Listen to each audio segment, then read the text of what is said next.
Hi friends, welcome to our channel. Sita వచ్చేటప్పటికి మహాలక్ష్మి, అర్చన, గిరి కోపడుతూ ఉంటారు. ఆ వచ్చిన వాళ్ళ మీద ఇక్కడ ఏమైనా ధర్మసత్రాలు నడుపుతున్నారనుకుంటున్నారా, మీకు దాన ధర్మాలు చేయడానికి అని అనటంతో సీత వచ్చి, ఏంటి అత్త, వాళ్ళని ఎందుకు అన్నేసి మాటలు అంటున్నారు? సుమతి అని పేరు పెట్టానని మీకు అంత ఉక్రోషమా, అంత కోపమా అని ప్రశ్నిస్తూ ఉంటుంది. నువ్వు సుమతి కాకపోతే నీ పేరు పెట్టుకో, సతీ, సావిత్రి, అనసూయ అని పేరు పెట్టుకో. ఏ పేరు పెడితే నాకేంటి, అనవసరం. పేరు పెట్టావు కాబట్టి ఇప్పుడు ధర్మం చేస్తానంటావా ఏంటి అని చెప్పి అడుగుతూ ఉంటుంది.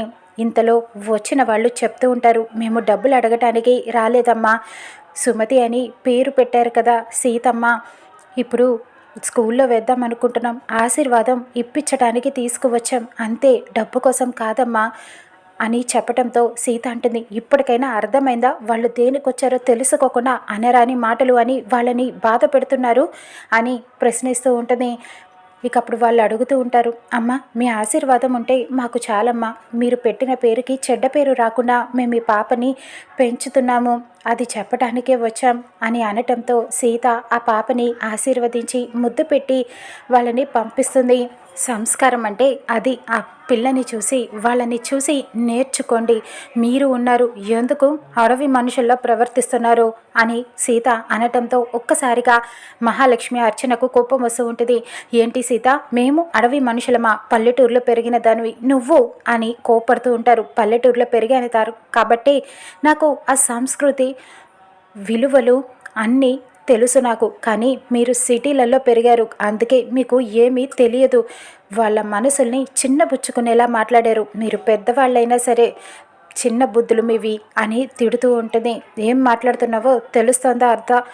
సీత ఎనఫ్ అని చెప్పి మహాలక్ష్మి కోపడుతూ అరుస్తూ ఉంటుంది.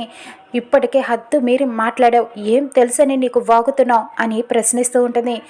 మీకేం తెలుసని మీరు మాట్లాడుతున్నారు అత్త? పాపం ఆ చిన్న పిల్లని మనసు చిన్నబుచ్చుకునేలాగా మాట్లాడారు. మీకు ఒక పిల్లల్ని కని పెంచి ఉంటే ఆ విలువలు బాధ్యతలు మీకు తెలుసుంటాయి. పిల్లలు లేరు కాబట్టి మీకు ఆ విలువలు బాధ్యతలు ఏమీ తెలియట్లేదు అని అనటంతో ఒక్కసారిగా మహాలక్ష్మి ఆశ్చర్యపోతుంది. ఇంతలో రామ్, జన, విద్యాదేవి ఆఫీస్ నుంచి ఇంటికి వస్తారు. ఈ మాటలు విని విద్యాదేవికి కోపం వచ్చి సీత అంటూ గట్టిగా అరుస్తుంది. లోపలికి వచ్చి సీత చెంప పగల కొడుతుంది. అందరూ ఒక్కసారిగా షాక్ అయిపోతారు. సీతని ప్రశ్నిస్తూ ఉంటుంది విద్యాదేవి, ఏం మాటలు అవి, నువ్వు అలా మాట్లాడటం చాలా తప్పు సీత అని కోప్పడుతూ ఉంటుంది. మీకేం జరిగిందో తెలుసా, దానికి ముందు ఏం జరిగిందో తెలుసా అని ప్రశ్నిస్తూ ఉంటుంది సీత. ఏం జరిగినా సరే నువ్వు అలా మాట జారటం చాలా తప్పు సీత అని అంటుంది. ఇక ఇంతలో మహాలక్ష్మి నాటకాన్ని మొదలు పెట్టేస్తుంది. కన్నీళ్లు పెట్టుకొని అడుగుతూ ఉంటుంది, చూసావా జన, నాకు పిల్లలు లేరంట, నేను గొడ్రాలనంట అని అనటంతో జన కూడా నువ్వు రామ్ సీతలకి తల్లివి అని చెప్తూ ఉంటాడు. రామ్ కూడా కోపడతాడు. ఏంటి సీత, ఏం మాట్లాడుతున్నావు? నాకు పిన్ని కాదు, అమ్మ లాంటిది, మమ్మల్ని చిన్నప్పటి నుంచి పెంచింది మా పిన్నే అని అనటంతో మహాలక్ష్మి అంటుంది, చూసావా రామ్ ఏమంటుందో, నేను గొడ్రాలనంట అని అనటంతో నేను అలా మాట్లాడలేదు, గొడ్రాలు అన్న మాట నేను అనలేదు అని సీత అంటుంది. నువ్వు మాట్లాడకు సీత, నువ్వు ఏమన్నావో మేము విన్నాం, నువ్వన్న దానికి మీనింగ్ అదే. ఇంకొకసారి మా పిన్నిని ఏమైనా అన్నావంటే నేను అస్సలు ఊరుకోను సీత అంటూ రామ్ కోపడుతూ లోపలికి వెళ్ళిపోతాడు. ఇక మహాలక్ష్మి కూడా ఏడుపుని నటిస్తూ వెళ్ళిపోతుంది. జన వెనకేసుకొస్తాడు. సీత చిన్నపిల్ల కదా, తెలియక మాట్లాడింది, నువ్వు బాధపడకు మహా, పద లోపలికి అని తీసుకొని వెళ్తాడు.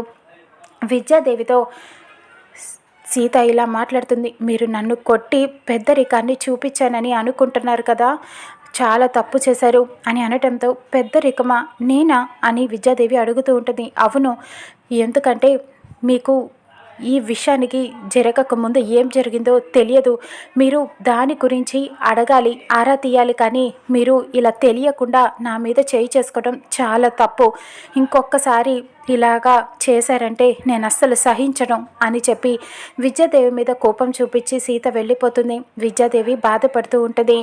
ఇక తర్వాత సీత గదిలో బాధపడుతూ ఉంటుంది. జరిగిన విషయాన్ని తలుచుకొని రామ్ వచ్చి, ఏంటి సీత, ఇంకా ఉదయం జరిగిన దాని గురించి బాధపడుతున్నావా అని అడుగుతూ ఉంటాడు. కానీ సీత అలిగి కూర్చుంటుంది. ఏంటి సీత, ఇంకా అలిగావా, ఇక వదిలే, ఫ్యామిలీ అన్నాక ఏదో ఒకటి జరుగుతూనే ఉంటుంది అని అనటంతో, నువ్వు చాలా తప్పు చేసావు మామ. నేను మీ పిన్నినేమి ఆ మాట అనలేదు, కానీ మీరందరూ నా మీద కోపాన్ని చూపిస్తున్నారు అని అనటంతో, ఎవరు చూపించారు ఇప్పుడు అని అడుగుతూ ఉంటాడు. మీ ఇద్దరు పిన్నులు అని అనటంతో, విద్యాదేవి టీచర్ నిన్ను కొడితే ఆ కోపాన్ని నా మీద చూపిస్తున్నావా అని అడుగుతూ ఉంటాడు. కాదు, నీ మీద కోపాన్ని నీ మీదే చూపిస్తున్నాను మామ. ఏం జరిగిందో తెలియక నువ్వు మాట్లాడుతున్నావు. ఎప్పుడు చూసినా మీ పిన్నినే వెనకేసుకొస్తున్నారు. ఏదో ఒకరోజు మీ పిన్ని మీ అందరి తల మీద పెద్ద బండరాయి పెడుతుంది, అప్పుడు తెలుస్తుంది అని అనటంతో, సీత ఏదేమైనా పిన్నిని ఆ మాట అనటం తప్పు కదా, ఇక వదిలేసే, ఇది మన ప్రైవసీ టైం, మనం మాత్రమే స్పెండ్ చేయాలి కదా, ఇక అవన్నీ వదిలే సీత అని బ్రతిమలాడుతూ ఉంటాడు. ఇక సీత సరే అని ఒప్పుకుంటుంది. ఇక సీతని దగ్గరికి తీసుకుంటాడు. ఇద్దరు ప్రేమగా ఉంటారు. ఇది ఇలా ఉండగా తెల్లారిన తర్వాత ఆఫీస్లో రామ్ వచ్చి విద్యాదేవి జనాతో చెప్తూ ఉంటాడు. డాడీ, ఇక్కడ పెద్ద గుడ్ న్యూస్ జరిగింది చూడండి. ఈ సంవత్సరం మనవి చాలా మంచి ప్రాఫిట్స్ వచ్చాయి. అందరూ కూడా మన కంపెనీలో ఇన్వెస్ట్ చేయడానికి రెడీగా ఉన్నారు.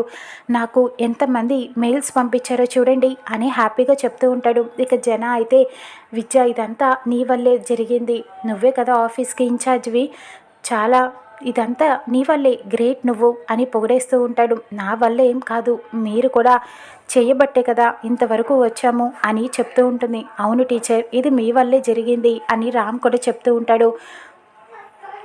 ఇకప్పుడు ఇదంతా కూడా మన ఆఫీస్ స్టాఫ్తో పంచుకుందాము, అందరికీ ఇంక్రిమెంట్స్ ఇద్దాం, ప్రమోషన్స్ ఇద్దాం, వాళ్ళతో కూడా మనం పంచుకుందాం, కేక్ తెప్పిస్తాను అని రామ్ చెప్తూ ఉంటాడు. అందరం సరదాగా పార్టీ చేసుకుందాం అని చెప్తూ ఉంటాడు. ఇక అక్కడ మహాలక్ష్మి అసలు తన కన్న కొడుకు జైలు నుంచి రిలీజ్ అవుతాడు. బయటికి రావటంతో అక్కడ గుండాయిజం చూపిస్తూ ఉంటాడు. ఒక అతన్ని కొట్టి తన దగ్గర ఉన్న సిగరెట్టు ఇంకా డబ్బులు లాగేసుకుంటాడు. వెళ్ళి ఎంజాయ్ చేయడానికి చూస్తూ ఉంటాడు. రిలీజ్ అయ్యి ఇక్కడ సీత ఆఫీస్కి వెళ్తుంది. రామ్కి ఇష్టమైన కూరలన్నీ వండి తీసుకొని వెళ్తుంది. రామ్ కోసం ప్రేమగా ఆఫీస్కి వెళ్ళటంతో ఒక ఆఫీస్ స్టాఫ్లో ఒక అతను ఏడ్చుకుంటూ బయటికి వస్తాడు. ఏమైందని సీత ప్రశ్నిస్తూ ఉంటుంది. నా కొడుకుకి యాక్సిడెంట్ అయిందంట మేడం, ఒక్కగాను ఒక కొడుకు, ఎవరిని అడిగినా డబ్బులు ఇవ్వనంటున్నారు అని చెప్తూ ఉంటాడు. ఇప్పుడే నేను వస్తాను ఉండండి అని చెప్పి లోపలికి వెళ్ళి ఒక 2 లక్షలు సీత తీసుకొని వస్తుంది. ఆ 2 లక్షలు అతనికి ఇస్తుంది. మీ కొడుకుని బ్రతికించుకోండి అని చెప్తూ ఉంటుంది. చాలా థ్యాంక్స్ మేడం, మీ రుణం ఎప్పటికీ తీర్చుకోలేను, నేను వెళ్తాను మేడం అంటూ వెళ్తూ ఉంటాడు. ఇకప్పుడు సీత సంతోషపడుతూ ఉంటుంది. ఇక ఆనందంతో లోపలికి వెళ్తూ ఉంటుంది. రామ్ చాలా మంచి హుషారుగా ఉంటాడు. ఆఫీస్ స్టాఫ్ అందరూ పంచుకుంటూ ఉంటారు ఈ సందర్భాన్ని. ఇక సీత విషయం మహాలక్ష్మి ఏం చేయనుందో చూద్దాం.